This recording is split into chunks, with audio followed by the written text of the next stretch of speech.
عزیزو، آج ہم دوسری کلیسیا کے بارے میں غور کرنے جا رہے ہیں۔ میری دعائے خیر آپ کے ساتھ رہے اور ہم اس پیغام کو اپنی زندگی کا حصہ بنا لیں۔ پہلی افسس کی کلیسیا پہ ہم نے غور کیا تھا اور ہم نے دیکھا تھا کہ اس کے اندر خدمت اور پیار کی کمی ہو گئی تھی۔ سب کچھ تھا پہلے، لیکن وہ جوش و خروش اور وہ پیار اور صبر اور خدمت ہلکی پڑ گئی تھی، جس سے خدا یہ کہتا ہے، مجھے تجھ سے یہ شکایت ہے کہ تو نے اپنی پہلی سی محبت چھوڑ دی ہے۔ آج دوسری کلیسیا پہ غور کرنے جا رہے ہیں۔ یہ بھی سمرنا کی کلیسیا کے نام پیغام فرشتہ لے کے جاتا ہے، جو کہ بہت اچھی کلیسیا تھی یہ بھی۔ اور یہ سمرنا کی کلیسیا کا فرشتے کو وہ کہتا ہے، لکھ جو اول اور آخر اور جو مر گیا تھا اور زندہ ہوا، وہ یہ فرماتا ہے کہ میں تیری مصیبت اور غریبی کو جانتا ہوں، مگر تو دولت مند ہے، بریکٹ میں لکھا ہے، اور جو اپنے آپ کو یہودی کہتے ہیں اور ہیں نہیں بلکہ شیطان کی جماعت ہیں، ان کے لعن طعن کو بھی جانتا ہوں۔ جو دکھ تجھے سہنے ہوں گے ان سے خوف نہ کر۔ دیکھو ابلیس تم سے بعض کو قید میں ڈالنے کو ہے تاکہ تمہاری آزمائش ہو، اور 10 دن تک مصیبت اٹھاؤ گے، جان دینے تک بھی وفادار رہ تو میں تجھے زندگی کا تاج دوں گا۔ عزیزو، یہ سمرنا کی کلیسیا کے بارے میں لکھا جا رہا ہے، جو کہ میں نے بتایا تھا پہلے چیپٹر سے لے کر 3 چیپٹر کے اندر یہ ذکر پایا جاتا ہے سمرنا کی کلیسیا کا بھی۔ آپ اس کے اندر دیکھ سکتے ہیں، حقیقت میں مسیح اول اور آخر ہے۔ کلام میں لکھا ہوا ہے، ابتدا میں کلام تھا اور کلام خدا کے ساتھ تھا اور کلام خدا تھا، اور وہی کلام مجسم ہوا۔ یعنی مسیح جو تھا، خدا تھا، وہ صورت لے کر انسانی جامہ پہن کر اس دنیا میں آیا۔ وہ اول اور آخر۔ شروع میں وہ آدم کو بنانے کے لیے کہتا، آؤ ہم آدم کو اپنی صورت پہ بنائیں، خدا کہتا ہے، اور وہی خدا جسم لے کر اس دنیا کے اندر آتا ہے، اور اس نے ہماری زندگی کو بچانے کے لیے اپنے آپ کو قربان کر دیا۔ اور یہاں پہ لکھا ہے، میں اول اور آخر ہوں، اور جو مر گیا تھا اور زندہ ہو گیا ہے، وہ یہ فرماتا ہے، یعنی مسیح قربان ہوا، مر گیا تھا، زندہ ہوا، وہ یہ فرماتا ہے، یعنی یہ حقیقت ہے خداوند یسوع مسیح کی، جو کہ اول اور آخر ہے اور ابتدا اور انتہا ہے۔ زندگی کے آخر تک ہر روز تمہارے ساتھ ہوں، اور وہ پھر آئے گا بادلوں پر، کلام مقدس یہ کہتا ہے۔ سمرنا کی کلیسیا جو تھی عزیزو، وہ اچھی تھی۔ میں تیری مصیبت اور غریبی کو جانتا ہوں، یعنی وہ مصیبت بھی اٹھا رہی تھی اور غربت میں جسمانی طور پہ غریب ہوگی، لیکن روحانی طور پہ نہیں، کیونکہ بریکٹ میں وہ کہتا ہے، لیکن تو دولت مند ہے۔ غریبی کو جانتا ہوں، بریکٹ میں کہتا ہے، مگر تو دولت مند ہے۔ ارے غریب دنیاوی طور پہ ہے، لیکن روحانی طور پہ امیر ہے۔ یہ بہت ضروری ہے کلیسیاؤں کا روحانی طور پہ امیر ہونا۔ بڑے بڑے چرچز کا ہونا یا بہت زیادہ پیسہ ہونا یہ بات ظاہر نہیں کرتا کہ یہ کلیسیا جو ہے سرفراز ہے، خوشحال ہے۔ خوشحالی ہمیشہ روحانی ہوتی ہے۔ روح سے جڑا ہوا جب انسان ہوتا ہے اور خدا کے لیے خدمت کو انجام دیتا ہے، وہ سب سے زیادہ دولت مند ہے۔ لازر اور دولت مند کی تمثیل آپ جانتے ہیں، کس طریقے سے وہ امیر تھا، لیکن جب دونوں مرے، وہ بھوکا بیچارہ جو کتے چھوڑ دیتے تھے کھانا وہ کھاتا تھا، جب اوپر گئے تو وہ زیادہ آرام کے اندر، ابراہیم کی گود کے اندر، وہ جلال کے اندر، وہ جہنم کے سینٹر میں پڑا۔ اس کی غربت وہاں نظر آ رہی تھی جب وہ پڑا ہوا تھا وہاں پہ۔ دنیاوی طور پہ امیر تھا لیکن وہ غریب تھا، اور یہ دنیاوی طور پہ غریب تھا لازر، لیکن امیر تھا۔ یہ روحانی دولت اس کے پاس تھی، اور یہی دولت جو تھی سمرنا کی کلیسیا کے پاس تھی۔ وہ کہتا ہے جو اپنے آپ کو یہودی کہتے ہیں اور ہیں نہیں بلکہ شیطان کی جماعت ہے۔ اس سمے جیوز میں سے، یہودیوں میں سے کنورٹڈ کرسچن تھے جو کہ بڑا فخر کرتے تھے کہ ہم یہودی ہیں، جیسے مسیح کے ٹائم پہ بھی کہتے تھے ہم ابراہیم کی اولاد ہیں۔ مسیح نے کہا تم ابراہیم کی اولاد نہیں بلکہ تم اپنے باپ ابلیس سے ہو۔ اگر ابراہیم کی اولاد ہوتے تو ابراہیم جیسے کام کرتے۔ تو یہاں پہ کہتا ہے کہ جانتا ہوں تمہیں یہودی جو تھے کہتے تھے، اور نہیں بلکہ شیطان کی جماعت تھے وہ، اور اپنے آپ کو بہت فخر محسوس کرتے تھے۔ ان کو لان تان کو بھی جانتا ہوں جو تمہیں تنگ کرتے ہیں۔ جو دکھ تجھے سہنے ہوں گے ان سے خوف نہ کر۔ خدا ہمیشہ تیار کرتا رہتا ہے کہ ہمیں دکھ سہنے پڑیں گے، ہمیں مصیبتیں اٹھانی پڑیں گی، ان سے خوف نہ کر۔ دیکھو ابلیس تم سے بعض کو قید میں ڈالنے کو ہے تاکہ تمہاری آزمائش ہو، اور 10 دن تک مصیبت اٹھاؤ گے، جان دینے تک وفادار۔ مسیح نے بھی یہی کہا۔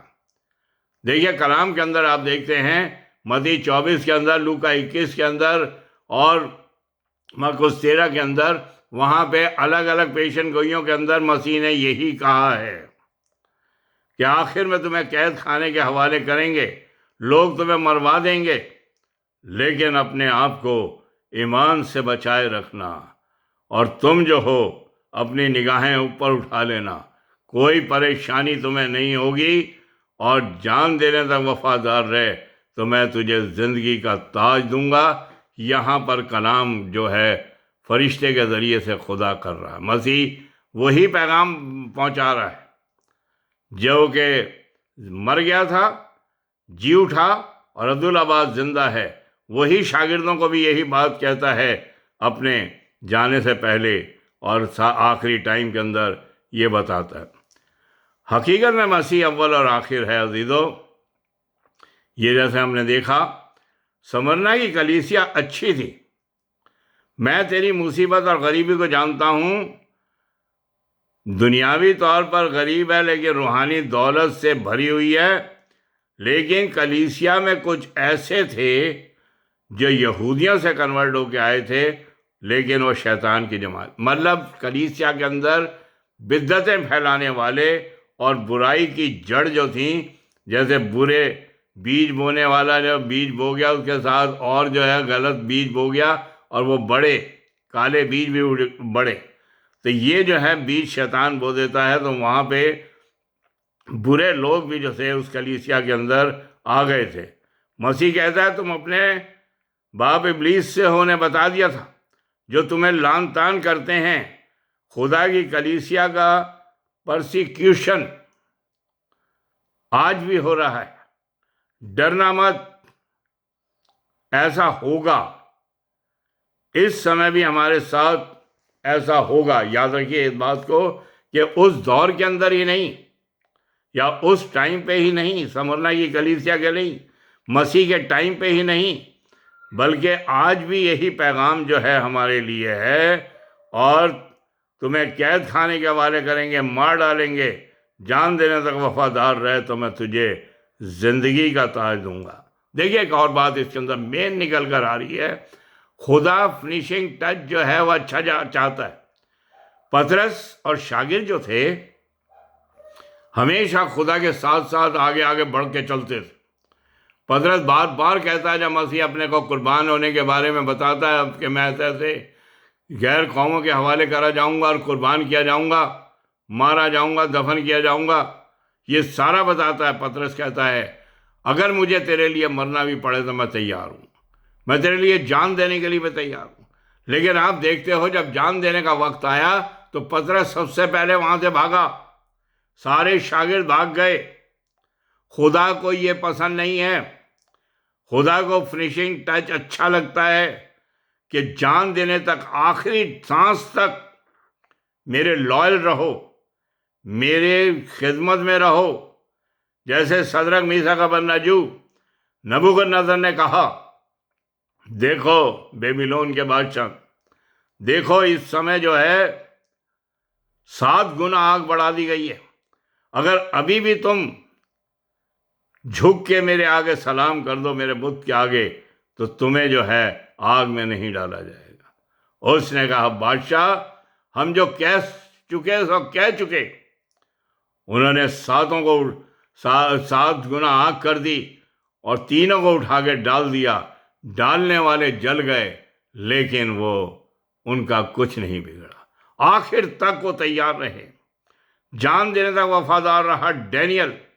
ڈینیل کو شیر کی مان میں ڈال دیا گیا۔ اس نے کہا اے ڈینیل تو زندہ ہے؟ اس نے کہا خداوند میں زندہ ہوں۔ شیر کی مان کے اندر وہ زندہ تھا کیونکہ شیروں کے منہ خدا نے بند کر دیے تھے، کیونکہ ایک وفادار اور جان دینے تک وفادار رہنے والا خدا کا ایک بندہ شیر کی مان میں تھا اور شیروں نے بھی اسے کچھ نہیں کہا۔ دیکھیے خدا کو یہی پسند ہے۔ سینٹ اسٹیفنس کو جب سنسار کر رہے تھے، مار رہے تھے، وہ آخری سانس تک ان کو دعائے خیر کرتا رہا، آئے خداوند ان کا گناہ ان کے اوپر نہ لانا۔ پھر وہ آسمان کو کھلا ہوا دیکھتا ہے اور مسیح کو کھڑا ہوا دیکھتا ہے اور اپنی روح کو اس کے ہاتھوں میں سونپ دیتا ہے، یعنی وہ اسے قبول کرنے کے لیے وہاں پہ کھڑا تھا۔ اور کہنے کا مطلب یہ ہے کلام کے مطابق کہ وہ جان دینے تک وفادار رہا۔ صلیب کے اوپر وہ ڈاکو، اسے بھی کراؤن آف گلوری مل گیا، وہ بھی فردوس کے اندر پہنچ گیا۔ کیسے پہنچ گیا؟ کیونکہ اس نے خداوند یسوع مسیح کو خدا مان لیا، تو خدا سے بھی نہیں ڈرتا۔ خداوند یسوع مسیح کی بادشاہت کو مان لیا اور اسے بے قصور کہہ دیا اور اپنے آپ کو قصوروار کہہ کے اس سے التجا کری، اور وہ آخر تک وفادار رہ کر اس گلوری کو حاصل کر لیا جو فردوس کے اندر ہے، خدا کے جلال کے اندر وہ شامل ہو گیا۔ تو عزیزو، خدا جو ہے آج ہم سے یہی چاہتا ہے۔ روح کلیسیا کو کیا کہتا ہے؟ جو غالب آئے تمام ٹیمپٹیشن پر، تمام آزمائشوں پر، اس کو دوسری موت کا نقصان نہیں۔ دوسری موت، فرض کیجئے ریپچر ہو رہا ہے اور ہم اٹھا لیے جاتے ہیں، تو ہمارا یہاں پہ ایڑی کا رگڑنا، دانتوں کا پیسنا نہیں ہوگا۔ جو اٹھا لیا گیا وہ اچھا انسان ہے، تو اس کے لیے جہنم نہیں ہے۔ جب زندوں اور مردوں کا انصاف ہوگا خدا کے تخت کے آگے، ساری روحیں ہوں گی، تو ہمیں ڈرنے کی ضرورت نہیں، کیونکہ خدا نے ہمیں دنیا سے اٹھا لیا، بالکل الگ کر دیا، اور ہم خدا کے لوگ کاؤنٹ کیے گئے۔ تو ہمارے پہ دوسری موت کا اثر نہیں ہوگا، نقصان نہیں ہوگا، جیسا کلام میں لکھا ہے۔ اور یہی چیز جو ہے آپ دیکھتے ہیں، نہ ڈاکو کو، نہ سینٹ اسٹیفن کو، جو ایک دم سیدھے خدا کے اندر، جلال کے اندر شامل ہو گئے۔ یہ کلام کے اندر ایک بہت بڑی خوبی ہمیں نظر آتی ہے۔ عزیزو، آج ہمیں اپنے آپ کو تیار کرنا ہے۔ یہاں پہ اس کلیسیا کے اندر خداوند جو ہے ایک اچھی کلیسیا تھی، مصیبت اور غریبی کے اندر تھی، لیکن روحانی طور پہ بہت زیادہ امیر تھی۔ اور اس نے یہودیوں کو پیغام بھی دیا، لیکن وہ لعنتی بنے رہے اس سمے جو مسیحیت میں آ گئے تھے۔ تو آج ہمارے پاس بھی یہ پیغام ہے کہ ہم جو ہیں خدا کے لیے ہر وقت تیار رہیں، اور یہ نہیں کہ اگر مصیبت آئیں اور پریشانی آئیں تو ہم خدا کو چھوڑ دیں، خدا کو بھول جائیں۔ خدا کبھی نہیں چھوڑتا، وہ کہتا ہے میں زندگی کے آخر تک ہر روز تمہارے ساتھ ہوں، تم کہہ بھی نہ چکو گے تو میں تمہارا سن لوں گا۔ خدا جب ہمیں نہیں چھوڑ سکتا تو ہم کیوں سے چھوڑیں؟ جان دینے تک وفادار رہے تو میں تجھے زندگی کا تاج دوں گا۔ تو سمرنا کی کلیسیا جو ہے اس کو یہ پیغام ہے، اور ہمیں اپنی زندگی کے اندر یہ دیکھنا ہے کہ خداوند یسوع مسیح یہ پیغام آج ساری دنیا کی کلیسیا کو، چرچز کو اور ہمیں دے رہا ہے، اور ہمیں اس کے مطابق عمل کرنا ہے۔ آئیے اپنے سروں کو خداوند کے حضور میں جو زندہ ہے اور عبدالآباد رہے گا، اپنے سروں کو اس کے حضور میں جھکائیں۔ ابراہیم، اسحاق اور یعقوب کے زندہ خدا، تو جو کہ مردوں کا نہیں بلکہ زندوں کا خدا ہے، آج کل بلکہ ابد تک یکساں ہے، اور تو اول اور آخر ہے، ابتدا اور انتہا ہے، اور پھر آئے گا اور بادلوں پر اٹھا کر ہمیں لے جائے گا۔ ہم تیری بنت قوم ہیں، ہم تیرے لوگ ہیں۔ آئے خداوند، تو ہمیں پیار کرتا ہے۔ دنیاوی طور پہ ہم کمزور ہو سکتے ہیں، غریب ہو سکتے ہیں، لیکن روحانی طور پر ہمارے سر پہ وہ تاج ہے جسے لے کر تو آیا، اور تو نے ہمیشہ کی زندگی کا تاج ہمارے سر پہ رکھ دیا۔ تو ہمیں اس کے لیے تیاری دے کہ ہم آخری سانس تک وفادار رہیں، اور ان مصیبتوں میں، پریشانیوں میں ڈگمگائیں نہیں، اور یہ بھروسہ رکھیں کہ تو سب کچھ کر سکتا ہے اور سنبھال سکتا ہے۔ اس برے دور میں ایک ایک زندگی کی حفاظت کر، اور اپنے لیے ہمیں استعمال کر۔ جو غم میں ڈوبے ہوئے ہیں انہیں صبر جمیل عنایت کر، جو زخمی ہیں، گھائل ہیں، پریشان ہیں، بیمار ہیں، انہیں چنگائی دے، اور جو تیری راہوں میں سرگرم ہیں ان کو مضبوطی دے۔ تیرے ہی مبارک زندہ اور جلالی نام میں یہ مانگتے ہیں، آمین۔ God bless you.